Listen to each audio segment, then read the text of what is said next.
রাহুল নামের একটি 25 বছরের ছেলে, যে একটি প্রাইভেট কোম্পানিতে চাকরি করত। আর সেখানে রাহুলের মান্থলি স্যালারি ছিল 40,000 টাকা, যা আমাদের দেশে একটি ভালো রোজগার মনে করা হয়। যদিও এই স্যালারিতে রাহুল নিজেও অনেক খুশিতে ছিল, কিন্তু রাহুলের মনে সবসময় একটি ভয় থাকত, কারণ সে একটি প্রাইভেট কোম্পানিতে চাকরি করে। আর প্রাইভেট কোম্পানি ডিগ্রির থেকে বেশি গুরুত্ব দেয় স্কিলকে। অর্থাৎ কাল যদি রাহুলের থেকে বেশি কোনো ট্যালেন্টেড মানুষ কোম্পানি পেয়ে যায়, তাহলে রাহুলকে কোম্পানি থেকে বাইরে বার করে দিতে কোম্পানি একবারও চিন্তা করবে না। আর এই চাকরিটা ছাড়া রাহুলের কাছে এমন কোনো সোর্স নেই যেখান থেকে রাহুল একটা টাকাও রোজগার করতে পারবে। ওই অফিসে রাহুলের একটি বন্ধু ছিল, যার নাম ছিল সুমিত। আর সুমিত প্রতি মাসে 90,000 টাকা স্যালারি পেত। আর সুমিতের মধ্যে একটি ভালো গুণ হলো, সুমিতের মধ্যে অনেক রকমের ট্যালেন্ট ছিল। আর এই কারণেই সুমিতকে সবসময় অনেক বেশি কনফিডেন্ট মনে হতো। সুমিতকে দেখে মনে হতো যেন তার কোনো রকমের কোনো চিন্তা নেই। অফিসের মধ্যে যদি সব থেকে চিল্ড মাইন্ডেড কোনো মানুষ থাকে, তাহলে সেটা হলো ওই সুমিত। আর এরপরে একদিন সুমিত কফি নেবার জন্য ক্যান্টিনে যায়। আর ক্যান্টিনে গিয়ে দেখে সেখানে রাহুল গভীর চিন্তার মধ্যে বসে আছে। এরপরে সুমিত নিজের কফি নিয়ে রাহুলের কাছে এসে বসে পড়ে। আর রাহুলকে জিজ্ঞেস করে, তুমি এত গভীরভাবে কি চিন্তা করছো? তুমি কি কোনো সমস্যার মধ্যে আছো? এরপরে রাহুল বলে, আমি তোমাকে কি বলবো, আমি অনেক ভয়ের মধ্যে আছি। এরপরে সুমিত বলে, কিসের ভয়? এরপরে রাহুল বলে, তুমি তো জানো আমাদের কোম্পানির বস কতটা রাগী। উনি তো ছোট্ট একটি ভুলে চাকরি থেকে পর্যন্ত বাইরে বার করে দেয়। আর যদি কোনো দিন আমার কোনো ভুল হয়ে যায়, আর উনি যদি অন্যদের মতো আমাকেও চাকরি থেকে বাইরে বার করে দেন, তাহলে আমি তো শেষ হয়ে যাব। কারণ এটাই হলো আমার একমাত্র চাকরি, টাকা রোজগার করার। এরপরে সুমিত রাহুলকে বলে, তুমি কি জানো আমি সব সময় এত বেশি কনফিডেন্সে কেন থাকি? কেন তুমি আমাকে সবসময় এত খুশিতে দেখতে পাও? আর এর কারণ হলো, যে বইয়ের মধ্যে তুমি আজ আছো, এই বইটাকে অনেকদিন আগেই আমি পার করে এসেছি। আর আমি জানি তোমার বইয়ের একমাত্র কারণ হলো এটাই, যে তোমার এই চাকরিটা হলো তোমার একমাত্র ইনকাম সোর্স। কিন্তু আমার জন্য এমনটা নয়, কারণ আমি অলরেডি আমার জন্য এতগুলো অ্যাসেট তৈরি করে নিয়েছি যে এখন আমার জব সিকিউরিটিরও কোনো চিন্তা নেই। কারণ ওই অ্যাসেটগুলোর কারণে এখন আমার মাল্টিপল জায়গা থেকেও ইনকাম আছে। এরপরে রাহুল বলে, অ্যাসেট সেটা আবার কি জিনিস? এরপরে সুমিত বলে, অ্যাসেট হলো সেই সমস্ত জিনিস যা তোমাকে টাকা রোজগার করে দেবে। যেমন এখন তোমার একমাত্র অ্যাসেট হলো তোমার চাকরি, কিন্তু সমস্যাটা হলো এখন তোমার কাছে কেবলমাত্র একটি অ্যাসেট আছে। এরপরে রাহুল বলে যে না, যদি এমনটা হয় তাহলে আমার কাছে আরেকটি অ্যাসেট আছে, আর সেটা হলো আমার ব্যাংক অ্যাকাউন্টে থাকা আমার সেভিংস। কারণ ওখানে আমার টাকা প্রতি বছরে 4% হিসেবে গ্রো করছে। এরপরে সুমিত বলে, এমনটা তোমার মনে হচ্ছে কারণ যদি তুমি তোমার সমস্ত টাকা ব্যাংক অ্যাকাউন্টে রেখে দাও, তাহলে সেটা তোমার জন্য অ্যাসেট নয়, বরং লাইবিলিটি হবে, যা তোমার লস করে দিচ্ছে। এরপরে রাহুল জিজ্ঞাসা করে, সেটা কিভাবে? এরপরে সুমিত বলে, আমি তোমাকে খুব সহজ একটি ক্যালকুলেশনের মাধ্যমে বলছি। তোমার ব্যাংক তোমাকে প্রতি বছরে 4% ইন্টারেস্ট দিচ্ছে। অর্থাৎ যদি তোমার ব্যাংক অ্যাকাউন্টে 1,00,000 টাকা থাকে, 1 বছর পরে তুমি সেখান থেকে 4,000 টাকা ইন্টারেস্ট পাবে। কিন্তু অন্যদিকে যদি তুমি ইনফ্লুয়েন্সকে দেখো, তাহলে আমাদের দেশের ইনফ্লুয়েন্স প্রতি বছরে 7 থেকে 9% হিসেবে গ্রো করছে। অর্থাৎ এই বছরে যদি তোমার প্রয়োজনীয় খরচ 1,00,000 টাকা হয়, তাহলে আগামী বছরে সেই সেম জিনিসের জন্য তোমার 1,08,000 টাকার প্রয়োজন পড়বে। এখন তুমি এটা নিশ্চয়ই বুঝতে পেরেছো, ইনডাইরেক্টলি ওই ব্যাংকের মধ্যে আমাদের টাকার ভ্যালুটা বাড়ছে না, বরং আমাদের টাকার ভ্যালুটা কম হয়ে যাচ্ছে। এরপরে রাহুল বলে, আমি তো এটা ভেবে দেখিনি। এখন তুমি আমাকে বলো, আমি আমার জন্য আর কি কি অ্যাসেট ক্রিয়েট করতে পারি, যাতে আমিও তোমার মতো আলাদা আলাদা জায়গা থেকে রেগুলার ইনকাম করতে পারবো। এরপরে সুমিত বলে, আমি তোমাকে সেই সমস্ত অ্যাসেটের কথাগুলো বলতে পারি যে অ্যাসেটগুলো আমি নিজের জন্য তৈরি করেছি। আর এগুলোর মধ্যে থেকে তুমি ঠিক করতে পারো তোমার জন্য কোনটা বেস্ট হবে। আমার কাছে এই মুহূর্তে 4টে অ্যাসেট আছে যেখান থেকে আমি রেগুলার ইনকাম পাই। যার মধ্যে সবার প্রথম অ্যাসেট হলো আমার এডুকেশন, যখন আমি কোম্পানিতে প্রথম জয়েন করি তখন আমিও এই কথাটা বুঝতে পারি যে এই চাকরিটা আমার ফিউচারের জন্য 100% সিকিউর নয়। আর তখন আমার কন্ডিশনটাও তেমন ছিল যেমনটা এখন তোমার আছে। কিন্তু কিছু সময়ের মধ্যে আমি এটা বুঝতে পারি, যদি এই কোম্পানিতে আমাকে লম্বা সময়ের জন্য টিকে থাকতে হয় তাহলে আমাকে আমার এই স্কিলের মাস্টার হতে হবে। আর এর জন্য আমাকে কিছু বই এবং কিছু কোর্স কিনতে হবে। যদিও এখানে আমার কিছু টাকা ইনভেস্ট করতে হবে, কিন্তু আমি এটা জানতাম আমার এই ইনভেস্টমেন্টটা ভবিষ্যতে আমার জন্য একটি অ্যাসেটের মতো কাজ করবে। আর ঠিক তেমনটাই হয়। ওই বই এবং ওই কোর্সগুলো ভালোভাবে শেখার কারণে আমি হিউম্যান সাইকোলজি থেকে শুরু করে কমিউনিকেশন, নেগোসিয়েশন এই সব কিছুতেই এক্সপার্ট হয়ে যাই। আর এরপরে যখন আমি আমাদের কোম্পানির কোনো প্রোডাক্ট বিক্রি করতাম তখন সামনের মানুষের কাছে কোনো কারণই থাকতো না আমাদের প্রোডাক্ট না কেনার। আর এই কারণেই আমি আমার অন্য কলিগের থেকে অনেক বেশি সেল করতে পারতাম। আর তুমি হয়তো বিশ্বাস করবে না, আমি 1 বছরের মধ্যে 3বার প্রমোশন পেয়েছি। আর আজ তো তুমি আমার পজিশন এবং স্যালারি দুটোই দেখতে পাচ্ছ।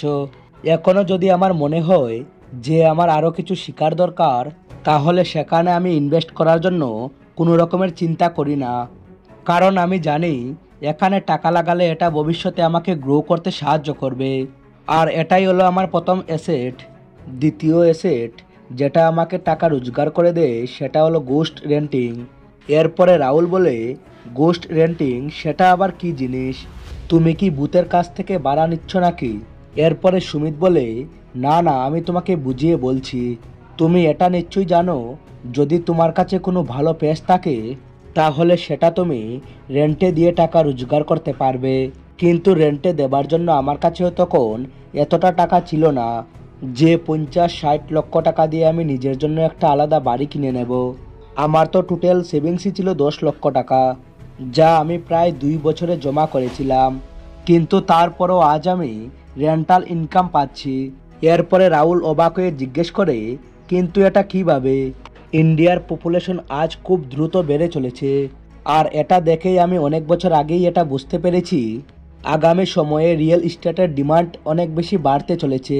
মানুষের থাকার জন্য ঘরের প্রয়োজন, কিন্তু প্রতিটা মানুষ নিজের জন্য বাড়ি কিনতে পারবে না। আর এই কারণেই আমি এবং আমার 4টে কলিগ মিলে 10 লক্ষ টাকা করে অ্যারেঞ্জ করি আর 50 লক্ষ টাকা ইনভেস্ট করে একটি জায়গা কিনে সেখানে 5 তলার একটি ফ্ল্যাট তৈরি করি।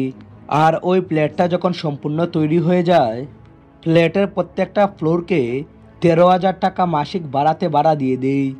আর আজ 6 বছর পরে আমি ওই রেন্টাল ইনকাম থেকে 9,34,000 টাকা রিকভার করে নিয়েছি। আর আগামী বছর আমি ওই ফ্ল্যাটের সঙ্গে সঙ্গে সম্পূর্ণ ইনভেস্টমেন্ট রিকভারি করে নেব।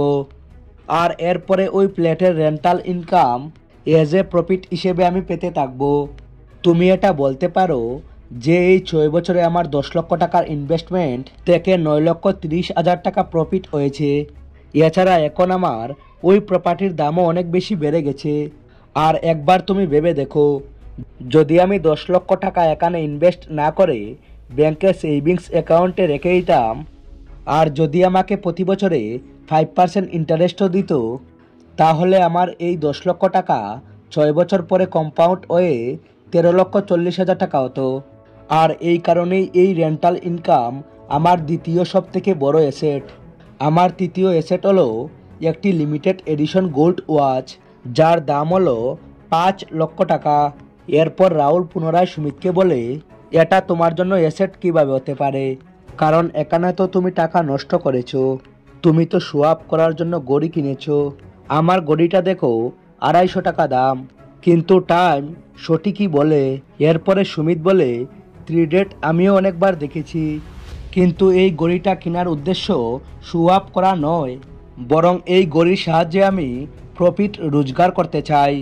আমি এই ঘড়িটা এই কারণে কিনেছি কারণ এই ঘড়িটা সোনা দিয়ে তৈরি, আর সোনার দাম প্রতি বছরে 10 থেকে 11% আরে বেড়ে চলেছে। আর এই 5 লক্ষ টাকার ঘড়িটা যদি আমি আগামী 5 বছর পর্যন্ত আমার কাছে রাখি, তাহলে ওই সময় আমার ঘড়ির মূল্য কম্পাউন্ড ইন্টারেস্টের সঙ্গে প্রায় 8,42,000 টাকা হয়ে যাবে। আর অন্যদিকে এটি হলো একটি লিমিটেড এডিশন ওয়াচ, যেটা খুব কম মানুষের কাছে থাকবে। আর এই কারণেই এই ঘড়ির মূল্যটা আরও বেশি বেড়ে যাবে। আর এই কমিউনিটিটাই হলো আমার 3 নম্বর সব থেকে বড় অ্যাসেট, যা ভবিষ্যতে আমাকে অনেক ভালো প্রফিট রোজগার করে দেবে। এরপরে রাহুল সুমিতকে বলে, তুমি আমাকে একটা কথা বলো, এখন তোমার স্যালারি 90,000 টাকা, আর 13,000 টাকা তুমি রেন্টাল ইনকাম পাচ্ছ, আর এখন তুমি 1,30,000 টাকা প্রতি মাসে রোজগার করছো। কিন্তু এর আগে যখন তুমি কোনো রকমের রেন্টাল ইনকাম পেতে না, তখন তুমি মাত্র 2 বছরে 10 লক্ষ টাকা কিভাবে সেভ করেছিলে? তুমি তোমার ফ্যামিলির খরচ কিভাবে চালাতে? আর আগে তো তোমার স্যালারিও নিশ্চয়ই অনেক কম ছিল। এরপরে সুমিত এসে বলে, ওই সময় আমার মাসিক স্যালারি ছিল 50,000 টাকা, আর এটা ছাড়া আমার কাছে অন্য কোনো ইনকাম সোর্স ছিল না। কিন্তু যেমনটা আমি তোমাকে বললাম, চাকরির শুরুতেই আমার মনের মধ্যে এই ভয়টা ছিল যে আমার কাছে তো কেবলমাত্র একটাই ইনকাম সোর্স আছে, আর যদি কোনো কারণেই চাকরিটা আমার চলে যায় তাহলে আমার কি হবে? আর যেহেতু আমি নিজেকে এডুকেট করার জন্য আলাদা আলাদা বই পড়তাম, আর সেখান থেকে আমি অ্যাসেট বিল্ডিংয়ের কনসেপ্টটা বুঝতে পারি, আর এরপরে আমি ফালতু খরচ করা কম করে দিয়ে টাকা সেভ করা শুরু করে দেই। আর তখন আমি 1 বছরের মধ্যে 3 লক্ষ টাকা সেভ করে নেই। আর এরপরে আমি একটি সেকেন্ড হ্যান্ড অটো কিনে নেই, কারণ আমার একটি প্রতিবেশী ছিল যার নাম ছিল সমীর, যার কাছে ওই সময় কোনো কাজ ছিল না, কিন্তু সে খুব ভালো অটো চালাতে পারতো। তাই আমি অটো কিনে নিয়ে সমীরকে রেন্টে দিয়ে দেই। আর সমীর আমাকে প্রতিদিন 700 টাকা করে দিত, যা মাসে 21,000 টাকা হয়ে যেত। যদিও মাঝে মাঝে আমাকে ওই গাড়ির পিছনে কিছু টাকা খরচ করতে হতো, কিন্তু তারপরেও আমার কোনো রকমের ইনভলভমেন্ট ছাড়াই আমি প্রতি মাসে গড়ে 18,000 টাকা ওখান থেকে রোজগার করতাম। আর ওই সময় আমার এক মাসের রোজগার 50,000 টাকা নয়, বরং 50,000 প্লাস 18,000 ইজিক্যাল টু 68,000 টাকা ছিল, যে কারণে আমি অল্প সময়ের মধ্যে অনেক টাকা সেভ করতে পারি। আর আজও আমার ইনভেস্টমেন্টের মধ্যে 2টো অটো রেন্টে দেওয়া আছে, যার রেন্ট বাড়িয়ে আমি এখন প্রতিদিন 1,000 টাকা করে দিয়েছি। আর সব খরচ বাদ দিয়ে আমি প্রতি মাসে সেখান থেকে এখন 50,000 টাকা পাই। আর এখন যদি আমার সমস্ত অ্যাসেটের ইনকাম আমি একত্রিত করি, তাহলে আমার মাসিক ইনকাম 90,000 টাকা নয়, বরং 2 লক্ষ টাকার কাছাকাছি, আর সেটাও আলাদা আলাদা জায়গা থেকে। আর ভবিষ্যতে এই রোজগারগুলো আরও বেশি বাড়তে চলেছে। আর এই কারণেই তুমি আমাকে সব সময় এত খুশিতে দেখতে পাও। সুমিতের মুখে এইসব কিছু শুনে রাহুলের চোখ খুলে যায়। এরপরে রাহুল নিজেকে প্রমিস করে যে আমিও আজ থেকে নিজের টাকা নষ্ট না করে সেই টাকা দিয়ে অ্যাসেট ক্রিয়েট করব। বন্ধুরা, আশা করি আপনারা এখান থেকে খুব ভালোভাবে এটা বুঝতে পেরেছেন যে টাকা নষ্ট না করে যদি সেই টাকা দিয়ে আমরা অ্যাসেট ক্রিয়েট করি, তাহলে সেটা আপনাকে ফাইন্যান্সিয়ালি খুব দ্রুত গ্রো করতে পারে। সব শেষে ভিডিও ভালো লাগলে ভিডিওটিকে একটি লাইক করবেন। Thanks for watching. অনুকুটি মোটিভেশন।